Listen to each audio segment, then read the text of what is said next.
I really liked. So whose photo is this again? Right.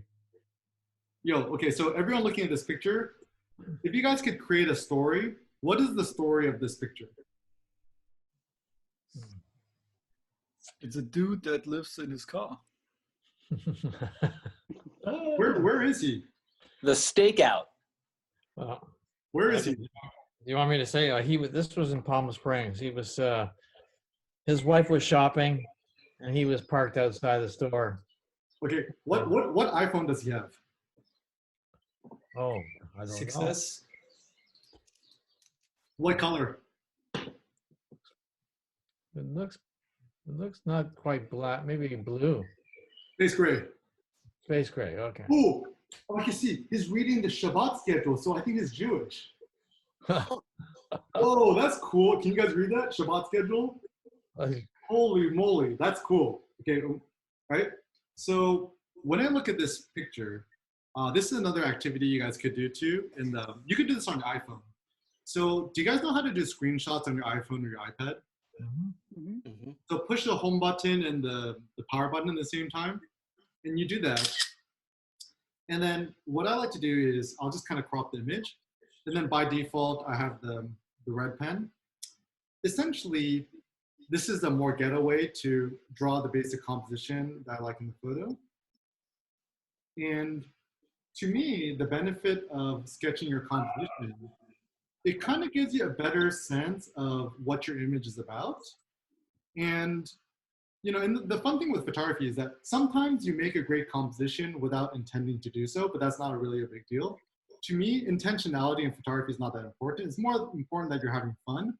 And as you're doing this, it could give you a better sense of what worked, what didn't work, and stuff like that. So for me, a great photo has to have a combination of a great composition, but also a great story. But I think what really makes this photo great too is that he's kind of leaned back, and he might have intentionally done this or not, but you can see these beautiful creases right in his face. Isn't that so nice? I love that. Oh, like you see the light in his face, and you can see a little of his chest here. And then this is also another saying, you guys know the saying, the God is in the detail, or the devil is in the details, whatever. Is the more you can look at the skin, like, okay, look at all that beautiful skin. Look at that nice gut right there. I love that. And you can see his phone. All the details are so magnificent. So when you're looking at the images, to be able to look at it like that is actually quite effective. Whose picture is this? Mine. Right. So when you guys look at the image, what's the weather outside? Snowing. Raining? Sleeting. Raining. Chicago-y. You guys can see that? So what kind of expression does the face have? Genuine happiness? Does he look angry? No. Nope. Yeah, I don't think so either. So this is also something that's really important to me is, okay, we've all already seen like lots of sad photos of sad things all around the sad world. I think the world needs actually more happy, joyful photos. And when you're looking at this image, how do you know that he's happy or joyful? I see the Wrinkles. eyes. The eyes. What else? Smile. Smile? I think it's in his eyes. Yeah, he's got energy in his eyes. Yeah.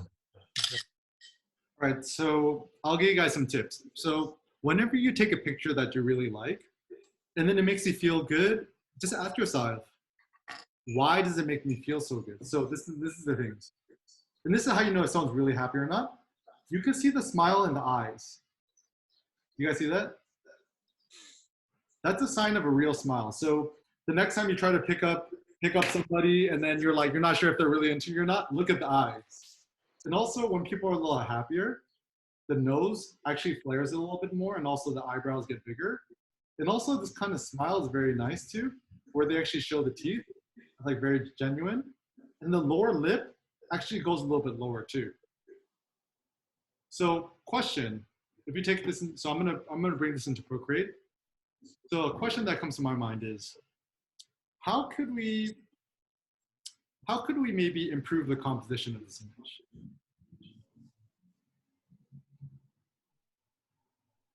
What are your guys' general thoughts? Trim the top where the little half bokeh. Yeah, I think those could be trimmed out. You don't like that? Yeah. What else? There's too much space on the right side, I think. Yeah. Too much space here? Yeah. So Might what do look you guys nice if vertical. say? What? Yeah. If it was like a slimmer vertical crop. Kind of like that. Mhm. Yeah. Dude, isn't what I'm doing on the iPad so cool, guys?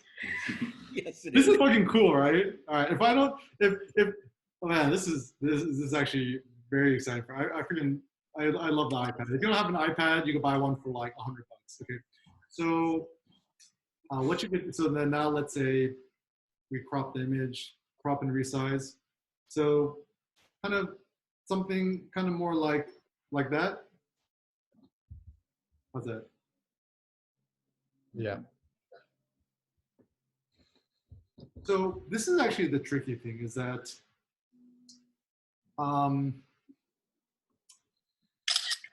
okay, if I shot the picture,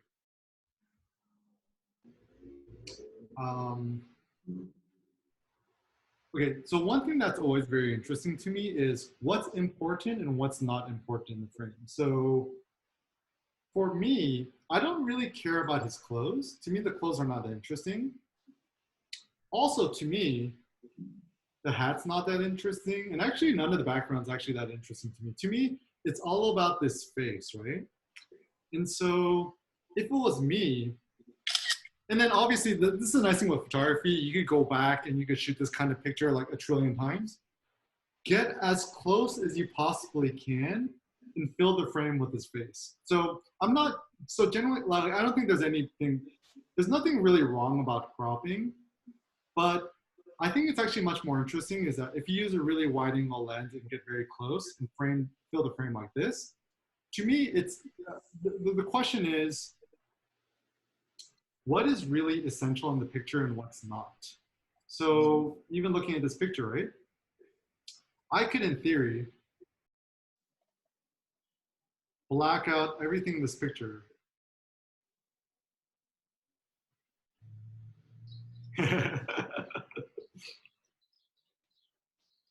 Right? So to me, even if just that was the picture, this would be a great, amazing picture.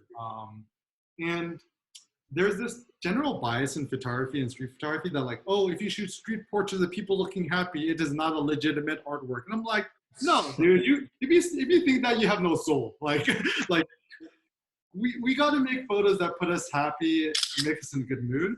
And I know, especially now with quarantine, you can't do the 6-foot rule thing, whatever. But I don't know, who knows? Maybe once this thing kind of eases up, essentially, I think what will could just help make the photo better is just get a little bit closer, right? So, ooh, I love this picture. Sandra, your picture? Yes. Yeah. Oh, lovely. Oh, isn't that so good? It's really small. We're all looking at the pictures. So what are the details you guys like?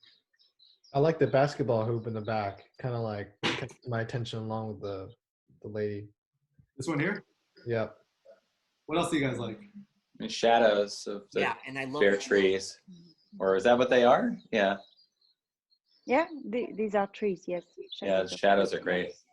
So we like these shadows here. What else do we like? I also Like love that? the shadow that goes over the person. Oh, that one? Mm. Yeah. What I else? like the horizontal lines Yeah. on the wall or whatever that is behind. There? Yeah. And there's a line in the concrete that pretty much points to her that goes diagonal. Mm-hmm. Right. So we have essentially all worked together and we decide that this is objectively a good composition, right? So this is where things get really, really cool. So I think, Sandra, this is your picture, right? Yes, yeah, it is. I'll send this to PROCREATE. This is where things get very cool. To me, this is almost like a zombie apocalypse, like post-apocalyptic kind of vibes of the composition. So things that I find personally interesting, right? This hoop here that's fallen over, it's like, why has it been fallen over? And there's this kind of interesting detail here, right? So that's kind of cool. Also, this lady here, she has sunglasses on. You can't see her face, which makes it mysterious. She's sitting on the ground. It's like, why is she sitting on the ground and stuff like that? And there's small details like that shadow that's coming out of her shoulder. And also kind of like all these different shapes and forms here. It's kind of nice, right? And also, if we look at the ground, we can see all these nice shadows of the tree, right? Mm-hmm. And so once again, guys, you could do this on a piece of paper. You don't have to do this on the iPad, whatever. And the more you could kind of sketch all the different compositions, essentially what I'm trying to encourage you guys to do is to analyze the pictures more, not to just look at the photos, but really read the photos. So even now we're looking at this right now, right? What I'll do is I'll turn the background black and I'll turn off the lights. This is a general gist of the composition, right? Pretty cool, right? Mm-hmm. So, Interesting. Yeah. so Sandra did my workshop and she became a genius afterwards. So, but actually this is where things get very interesting. So if we're all living in the matrix, right? What you could do is you could start drawing the perspective lines. So this line here, this line here, this line here. And the cool thing with drawing perspective lines is that then now it realizes that photos are truly an abstraction of reality. Photos aren't real reality. Photos are just kind of how we interpret and see reality. And so now once you start adding in the lines, things start to get a little more interesting, right? And this is where I think it's really important for us to consider the compositions. Also, another pro tip is, you know a composition's good? Check the corners. This is Eric's technique. Look at the corners of the frame. And if the corners of the frame look good, the rest of the composition is probably gonna look good. So typically, a lot of photographers, what they'll do, they'll just kind of look in the center of the frame and look around. My suggestion is, when you look at the composition, look at the corner of the frame, look at the corner, other corner, look at the corners, and then you'll figure out whether the composition is good or not. All right, so this is also another cool one. So what's going on? Can you hear me? Yeah. Yeah, we can hear you. Yeah. It's in Switzerland, you just during the quarantine, you could not be more than 5 people together outside, and not more than 1.5 meters close to each other. So these are young people just meeting outside, and they are just respecting the rules. And I like the 5, and also the 5 on the chair, the 5 yes. And it was funny because I saw them at first time going to the post office, and then I didn't dare stopping and making the photography. Then I was really mad after me not stopping to do it. So when I came back, I just stopped and I asked them if I could take the pictures, and I took many pictures, and they were very nice. I just told them to go on with what they were doing, and they had a very funny conversation, and so that was nice. Who's the boyfriend and who's the girlfriend? Oh, I don't know. I don't know. So I think this girl is really into you. Yeah. This guy is into her, and she's into him. Mm-hmm. Body language. I love the body. You could see, right? Like, Yeah. this is interesting. So what body language do you guys see here? Left foot to the girl. Yep. What else? She's looking right at him. Ooh. What The else? ends, yeah. The ends, yes. The hands crossed. Also Mhm. crossed legs. Huge smile. Yeah. Wow. He looks a little nervous. Yeah. He's pretending like it's cool, like he's not paying attention by listening to his headphones. Oh. Definitely very insecure. Yeah, so this is where I think that like storytelling works really good, especially during these times of COVID. Like, I find the social distancing in street photography actually a very, very interesting challenge. Ooh. So this one's kind of cool. So what I'll do is I'll bring this into PROCREATE.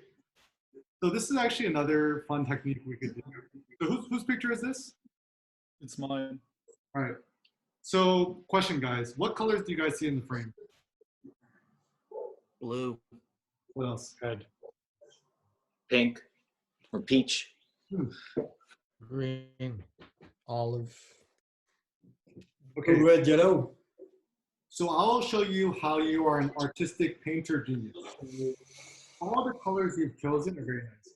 So what I'd like to do in PROCREATE is, what you can do is, they call this color sampling, is that I push and hold the image, and I could choose all the different colors I like to see in the frame.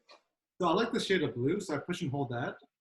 And then I could essentially paint in this color here, right? I like this color here, this rouge. I'll paint that in here. Oops. I'll paint that in here. I like this green here. I'll paint that in here. And once again, this is just a visual gist. It doesn't have to be precise or accurate. And I think that's what makes it so fun.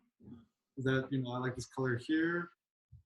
And, you know, color of her face is kind of like this peachy, fleshy color. This lady here. Got her hand here. We got that here. You know, she's got some sort of like white scarf on. All thing there. And she's also got like a blue, some sort of like blue coat on. You know, that thing there. And also the corner, the sky is kind of a nice blue color here. And to me, this is all the main colors, and I'll turn the background black.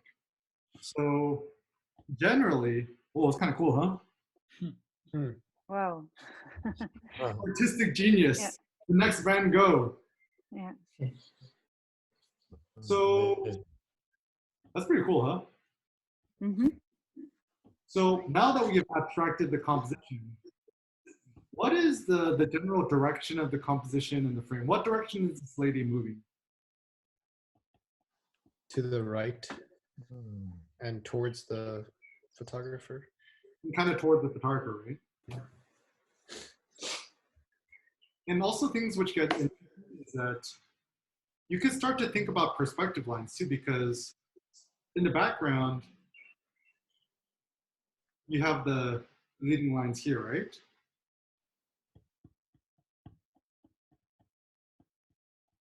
And also what I love about this composition too, it's all about the small details, because in this photo, all of this here is actually very, very important. Like all this stuff here, if this person wasn't in the frame, the photo wouldn't actually have as much depth. So for example, if you look at this, what we could do is we could start to take away the layers, and then we can start to build the image.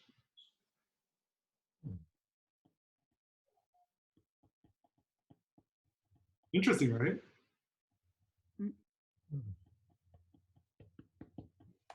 And so, looking back to the original image, I think the composition is excellent. And what's really good is the look on her face. So what's the look on her face? Determined. Surprised and determined. All right, what's the story? Where's she going? To the fish market. What does she want to buy today? I think she's leaving. She's like done with the place. Oh, this is also interesting. How is she holding her bag? Oh. Pretty securely. Very securely, right? So once again, this is where I think it's important for us to not just think about the photography and the stuff like that, but think about all the small details. Oh, another thing you guys could do too. So essentially what I did too was you could do the Gaussian blur on this image too. And there's a certain point where you could, and then this is what I always ask myself, at what point does an image no longer look like an image?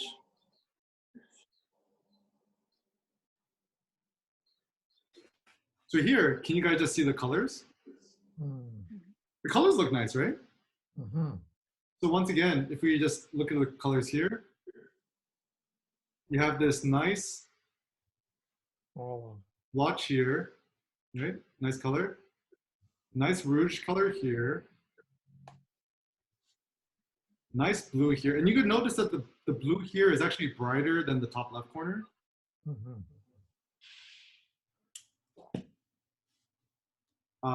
You could see this is the color of the lady's flesh face. That's generally the gist of her color of her face. And a little bit of her body there. Just this blob, right? So even if you think about the composition, that's kind of the gist of the composition. Interesting, right? So this is where color photography, I think, is actually much more difficult than black and white photography, because you have to make sure that the colors have harmony. And generally speaking, when you're out shooting street photography, you can't really control this. But what you could control is when you look at the pictures after the fact, then you could analyze and choose and select which photos you do. Ooh, so like these pictures. This one's really nice, right? So That's nice. what colors do you guys see? Orange. Orange and red and green. Yeah. And what kind of compositional technique did he use here? Not framing. Framing. What compositional technique did they use? Who's the subject? The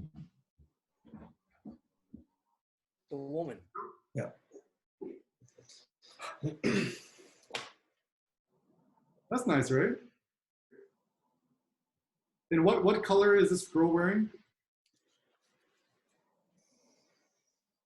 White. White and a blue. Blue, right?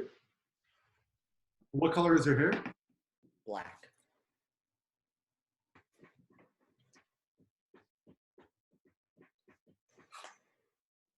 Okay. So this is interesting. Let's hide everything but her.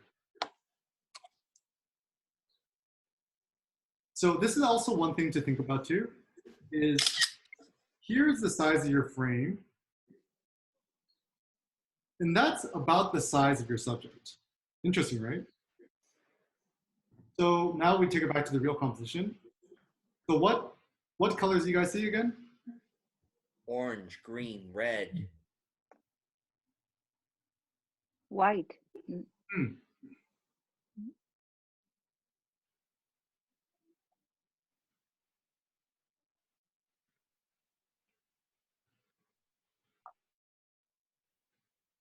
You guys see the white in the background, right? So I'll just kind of generally put that around here. So what we could also do now is we could remove the subject and just look at the basic composition. So even the gist of this composition, oh, there's some red here too. So you know a photo is a great photo is if you look closely at the details, whether the photo actually becomes much more interesting. So I consider this a great photo because the closer you look at the details, it becomes much more interesting, right? So this is the basic gist of the composition, right? So here's the frame. Here's the different demarcations of the colors in the line. And so where is the subject? The center, Right? sort of. Yeah. So that totally, it totally makes logical sense, right? Is that you see the subject right there. We paint her in. That's quite nice, right? And now this is where I find things get very interesting because, like, you know, sometimes people might look at a composition like this as like, oh, but the photographer didn't intend to do this composition. I'm like, no, actually, I think the photographer did. Like, the photographer, essentially, this is what the photographer probably saw. The photographer probably saw this little hole and opening here, right? So this is what the photographer saw. right? And then it's like, oh, this would be so clever if I could somehow put a person right there, right? And therefore the photo was very well executed. And not only on top of that, but I think what makes this photo so genius is that the colors are just fantastic, right? Like, look at all these nice colors. Really nice. And if we, once again, we look at the real photo, this is like very nice. And you can see small details like Dr. Wong. This is where I think, I don't actually know really Chinese, but I could start to sketch and trace these compositions of the whatever. And so you just kind of realize the devil really is in the details. And even a small detail like her hair being curved, it really makes it a beautiful photograph.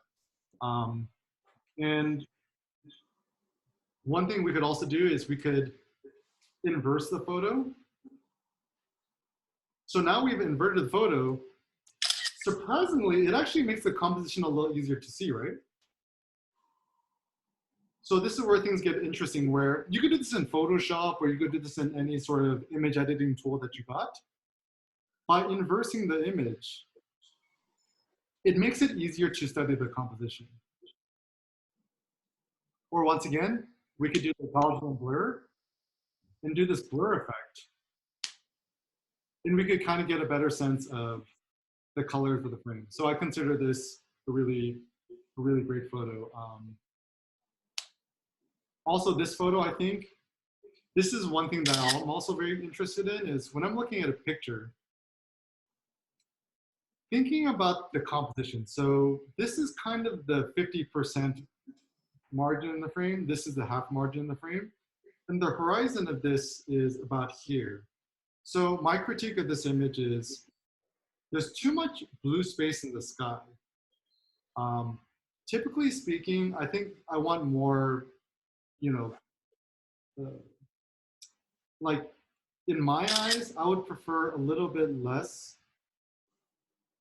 Like I want it to be a little bit more dynamic. Maybe it's like you could either do this by doing it extremely like this, kind of like this would be a little more interesting, or actually, I find this is like kind of two images. I really like the notion of the cross. The cross is a very interesting symbolism for me here. But also this new building that's being built is also very interesting. So I would say just in terms of a visual motif or the thing you're trying to focus on, either choose one or the other. So this actually becomes a better composition because you can see now you can really focus on these little lines here, which is interesting because it becomes kind of like this like wave cosine kind of function. And then you have the little building popping out here. So this is a very nice composition, right? Whereas this side of the frame would also be a nice picture too, where here you can see the cross, that. Then you could see it's kind of has a nice curve there. So I would just say in terms of composition, just try to choose one or the other. This guy totally looks like somebody I know. The tricky thing about photographing crossings is